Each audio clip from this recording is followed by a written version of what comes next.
யாரை தேடுறீங்க? இங்க பக்கத்து ஸ்ட்ரீட்ல இருக்கிற லாட்ஜில் தான் அவரை கொண்டு போய் தங்க வச்சிருக்கேன். நம்ம கெட்ட நேரத்துக்கு அந்த ஆள் முன்னாடி வராம இருக்கணும். அதான் யோசிக்கிறேன். இவ்வளவு பயந்து நான் பார்த்ததே இல்ல. பயப்படாம அப்புறம் என் கூட ஒரு பொண்ணு தங்கி இருக்கான்றது மட்டும் அவருக்கு தெரிஞ்சதுன்னா அப்புறம் ஊருக்கே நான் போக முடியாது. நான் நினைச்சேன் அவர் அப்பவே இருக்கும்னு. பார்க்கறதுக்கு தான் அந்த ஆள் அப்பாவி மாதிரி இருப்பாரு. ஆனா செய்யற சேட்டையெல்லாம் அவ்வளோ பெரிய பிரச்சனைக்காரரா? பிரச்சனை பண்ற ஆளான்னு கேட்டா நான் எப்படி சொல்லி உனக்கு புரிய வைக்கிறது? ஒரு எக்ஸாம்பிள் சொல்றேன். நல்ல ஒரு வேல்யூவான இடம், சென்ட் ஒரு 10 லட்சம் போகுதுன்னு வைய. அந்த ஏரியால இந்த கோபி அண்ணாவை ஒரு சின்ன ரூம் எடுத்து 1 மாசம் தங்க வச்சோம்னு வச்சுக்க, அந்த இடத்தோட வேல்யூ சரசரன்னு குறைஞ்சு கடைசியா 1000 ரூபாய்க்கு வந்து நிற்கும். அந்த அளவுக்கு டீசென்ட். மாமாவோட மற்ற பிள்ளைங்களாம் நல்லவங்க தான், ஆனா இவர் மட்டும் தப்பி பிறந்துட்டாரு. என் மாமாவுக்கு ஊர்ல ஒரு மளிகை கடை இருந்தது. அதை பார்த்துக்கிட்டதே இவர் தான். அந்த கடையை இழுத்து மூட்டினது மட்டும் இல்லாம கடையில நிறைய பொருள் கலப்படம் பண்றேன்னு சொல்லி என் மாமாவையும் ஜெயில போட்டாங்க. ஐயோ, இது மாதிரி 100கணக்கான சம்பவம் இருக்கு. இந்த யமகாதகன்னு சொல்லுவாங்கல்ல, அந்த ஆளுதான் இவரு. இப்ப பாரு, சொந்த அப்பா பேர்ல கேஸ் கொடுக்க போறாரு. இப்படிப்பட்ட ஒரு ஆளை எதுக்கு அப்புறம் லாட்ஜில் தங்க வச்சிருக்கீங்க? சொந்தக்காரர் ஆயிட்டாருல, ஒரு நாள் இருந்துட்டு போகட்டும். நாளைக்கு ராத்திரி லாட்ஜுக்கு போய் அவர் கையில காலில் விழுந்தாது அவரை எப்படியாவது ஊருக்கு அனுப்பிச்சிடணும்.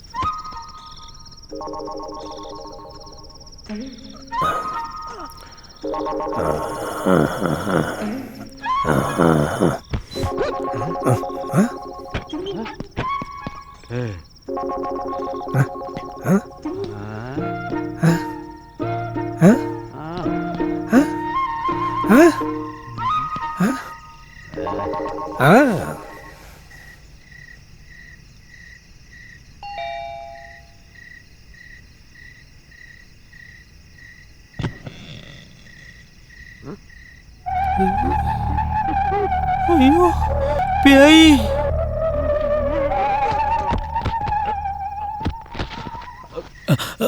கோபி அண்ணா,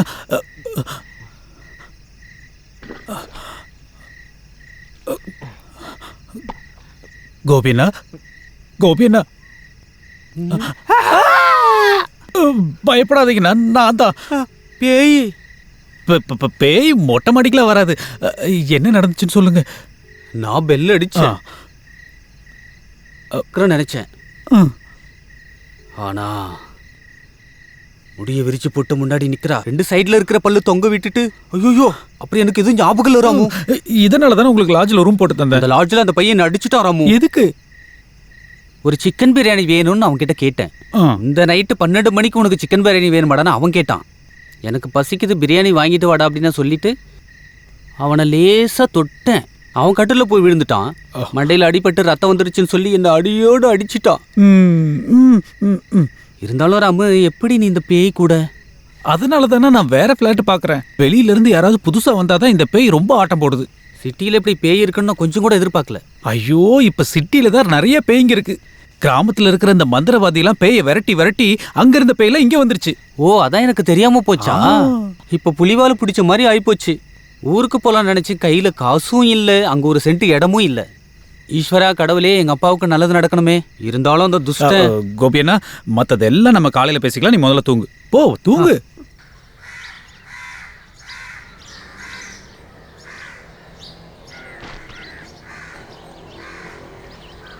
இருங்க இருங்க இருங்க இருங்க, அதெல்லாம் நான் பார்த்துக்கிறேன், நான் எடுத்துக்கிறேன்.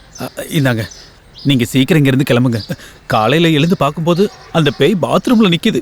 கடவுளே, ஆனா நான் இங்கே தான் போகிறது.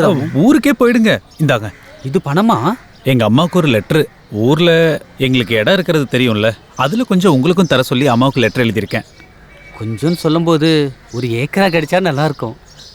ஒரு ஏக்கர் தானே, அதெல்லாம் அம்மா கிட்ட சொன்னா போதும். இல்ல, நான் குளிக்கணும், ரொம்ப பசியா இருக்கு. அதெல்லாம் போற வழியில பாத்துக்கலாம். இனி நம்ம பிளாட்டுக்குள்ள போறது கஷ்டம். அதுதான் பிரச்சனையே. இந்தாங்க போங்க.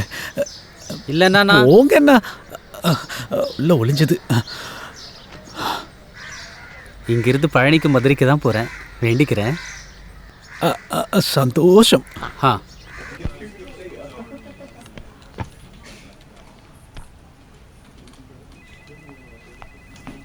ராம், அப்பா கால் பண்ணியிருந்தாரு. நான் அர்ஜென்ட்டா இன்னைக்கு ஊருக்கு போகணும். நாளைக்கு எனக்கு வெட்டிங் என்கேஜ்மெண்ட்டா.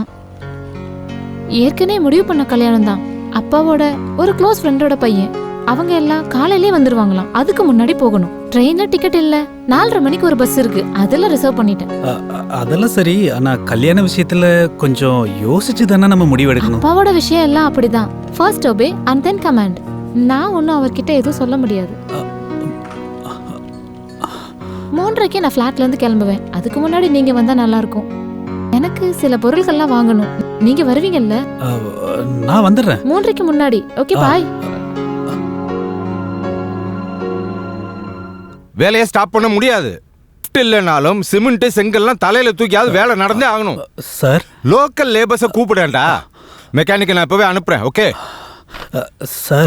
நீ நம்ம மெக்கானிக் குருநாதன் இருக்கான்ல, அவனை கூட்டிட்டு ராயபுரம் வரைக்கும் போ. சர்வீஸ் லிஃப்ட் பிரச்சனையா? இல்ல சார், நான் வந்தது ஒரு முக்கியமான விஷயம் சொல்லதான். மதியத்துக்கு மேல எனக்கு கொஞ்சம் லீவு வேணும். விஷயத்தோட seriousness புரிஞ்சுக்கோராமோ.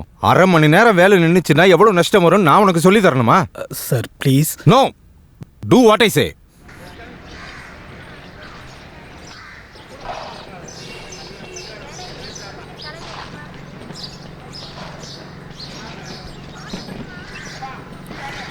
Mister Pandian sir, can I get your mobile please? ஒரு கால் பண்ணிக்கிறேனே. Yes of course. Thank you. Hello, Ramanujam பேசுகிறேன் சார். 1/2 மணி நேரத்தில் எல்லாம் சரியாயிடும் சார். சார், எனக்கு அர்ஜென்ட்டாக ஒரு இடம் வரைக்கும் போகணும் சார். ஆமாம் சார், நான் ஏற்கனவே உங்கள்கிட்ட சொல்லியிருந்தேனே. நீங்கள் இங்கே வரீங்களா? வாங்க சார். ஆனால் நான் எதுக்கு இங்கே நிற்கணும்? இல்லை சார், லேட் ஆகிடுச்சுன்னா சார். சரிங்க சார், இருக்கேன் இருக்கேன்.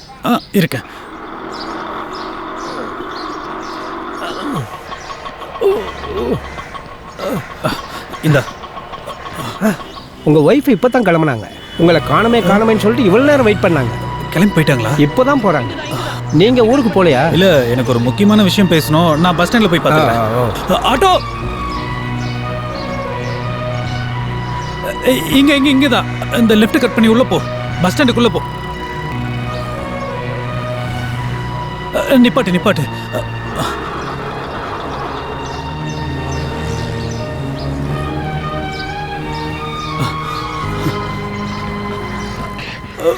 அண்ணே, 4:30 மணிக்கு கேரளாக்கு ஒரு பஸ் இருந்துச்சு, அது போயிடுச்சா? கேரளானா எர்ணாகுளம் தானே? அந்த பஸ் இப்பதானே போச்சு. ஐயோ, இனிமே திருவனந்தபுரம் 7:30க்கு தான். அந்த பஸ் தான் கேரளாவுக்கு கடைசி பஸ். அந்த பஸ் இல்ல.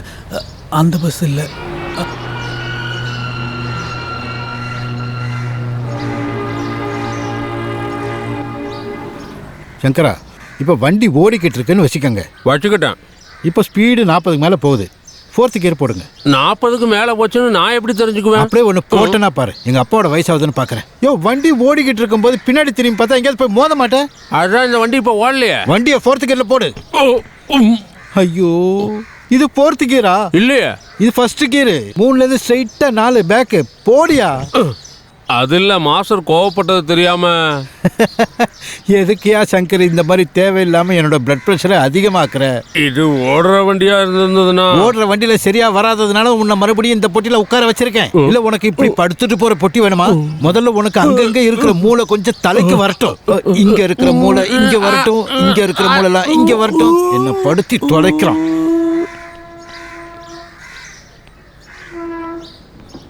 பலன ஜோதி போயிட்டா. ஜோதி ஊருக்கு போயிட்டா. கொஞ்சம் இங்க வாங்க. அவங்க ஊருக்கு போறதுக்கு முன்னாடி உங்ககிட்ட ஏதாவது பார்த்து பேசினாங்களா? கேட்டதுக்கு பதில் சொல்லுங்க. நான் அவளை பார்க்கவே இல்லை. என்னாச்சு? எங்க போனா? அவன் ஊருக்கு போயிட்டா. கல்யாணம் நிச்சயமா ஆயிடுச்சான். அவளுக்கு கல்யாணம். அம்புட்டு தானே. உன் பொருள் எல்லாம் திருடிட்டு போயிட்டாளாக்குன்னு நினைச்சேன். நல்ல விஷயத்துக்கு தானே அவ போயிருக்கா.